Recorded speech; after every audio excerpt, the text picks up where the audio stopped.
Bismillahirrahmanirrahim. Pemirsa yang saya muliakan, Assalamualaikum warahmatullahi wabarakatuh. Alhamdulillahirabbil alamin, wassalatu wassalamu ala sayyidil mursalin abil qasimil mustafa Muhammad wa ala alihi thayyibin at-tahirin wa ashabihil mayamin. Allah Subhanahu wa taala di dalam surat Al-Ahzab ayat 21 berfirman, A'udzubillahi minasyaitonir rajim. Laqad kana lakum fi Rasulillahi uswatun hasanah liman kana yarjullaha wal yawmal akhir wa dzakarallaha katsira. Sungguh telah ada pada diri Rasulullah sallallahu alaihi wa alihi itu suri tauladan yang baik bagimu, yaitu bagi orang yang mengharap rahmat Allah dan kedatangan hari kiamat dan yang banyak mengingat Allah Subhanahu wa taala. Ayat suci ini menyerukan agar kita dalam hal hubungan dengan Allah Subhanahu wa taala dan dalam hal hubungan dengan sesama, agar kita mencontoh Rasulullah sallallahu alaihi wa alihi dalam ibadah dan dalam muamalah.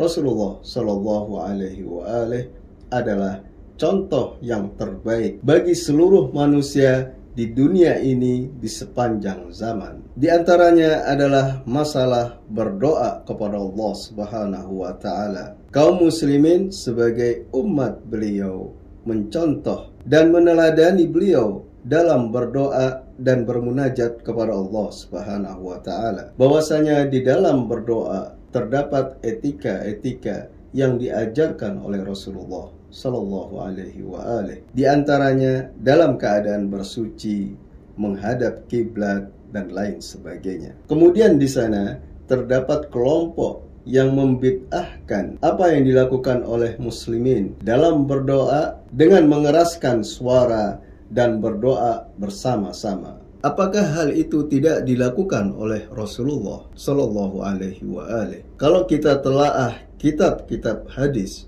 akan kita dapati bahwasanya Rasulullah sallallahu alaihi wa alihi dalam berdoa mengeraskan suara dan bersama para sahabat. Mari kita simak riwayatnya di dalam kitab Sahih Muslim karya Imam Muslim, jilid kedua terbitan Darul Fikir, halaman 146.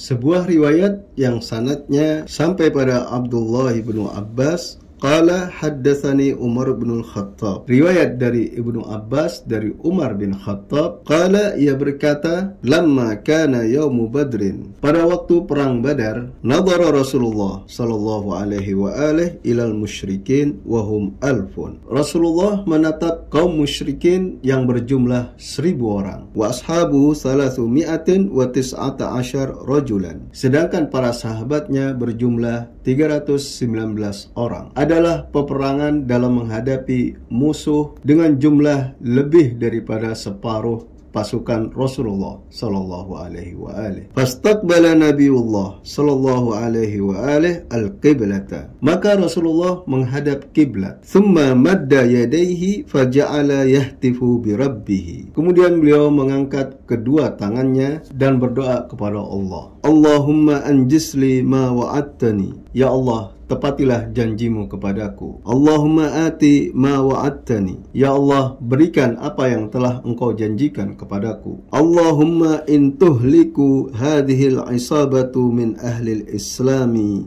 la tu'bad fil ardi. Ya Allah, jika pasukan muslimin ini musnah, maka tidak akan ada yang menyembahmu di muka bumi. Fama zala yahtifu bi rabbih maddan yadayhi mustaqbilal qiblata. Beliau terus berdoa dengan mengangkat kedua tangannya dan menghadap kiblat hatta saqata ridauhu an mankibaihi, sampai sorban beliau jatuh dari pundaknya. Mengenai riwayat ini, mari kita simak penjelasan Imam Nawawi di dalam kitab Syarah Sahih Muslim karya Imam Nawawi, terbitan Maktabatul Asriyah, Beirut, halaman 433. Mengenai riwayat tadi, Imam Nawawi menjelaskan, wa fihi istihbabu istiqbalil qiblati fid du'ai. Dalam berdoa disunahkan menghadap kiblat. Wa raf'il yadaini fihi, dan mengangkat kedua tangan. wa annahu la ba'sa bi raf'is sauti fid du'a, dan bahwasanya tidak apa-apa mengeraskan suara dalam berdoa. Inilah yang ingin kami tekankan dari penjelasan Imam Nawawi,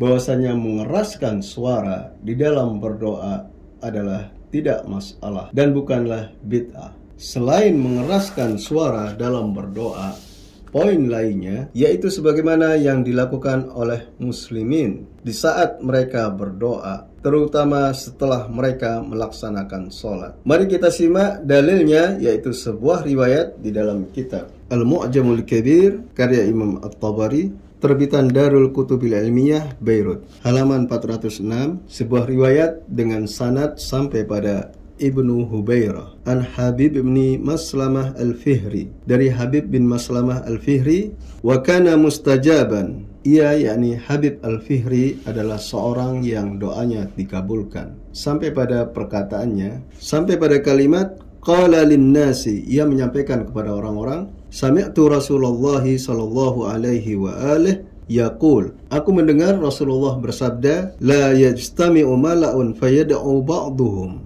tidaklah berkumpul sejumlah orang lalu sebagian mereka berdoa, wa yu'amminu sa'iruhum illa ajabahumullahu, kemudian mereka mengamininya melainkan Allah Subhanahu wa taala mengijabah doa mereka. Riwayat yang sama juga terdapat di dalam kitab Majma'uz Zawaid wa Manba'ul Fawaid karya Al-Haythami, juz ke-10, terbitan Darul Fikir, halaman 267, dengan sanad yang sama dari Abu Hubairah dari Habib bin Maslamah Al-Fihri. Kemudian Al-Haythami memberikan komentar, rawahu Tabarani, At-Tabarani meriwayatkannya, wa rijaluhu rijalus sahih, dan para perawinya adalah para perawi hadis yang sahih. Ghairu ibni Lahi'ah, selain seorang perawi yang bernama Ibnu Lahi'ah, wa huwa hasanul hadis, dan adalah hadis yang hasan, yang berarti dapat dijadikan sebagai hujjah. Dari semua penjelasan yang telah kita simak tadi,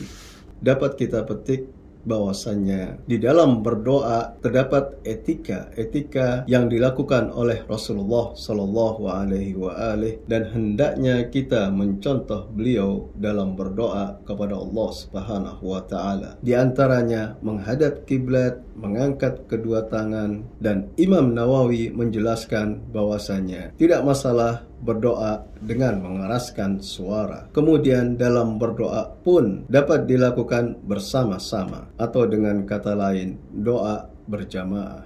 Demikian, semoga bermanfaat. Wabillahi taufiq wal hidayah. Wassallallahu ala Muhammad wa ali Muhammad. Wassalamualaikum warahmatullahi wabarakatuh.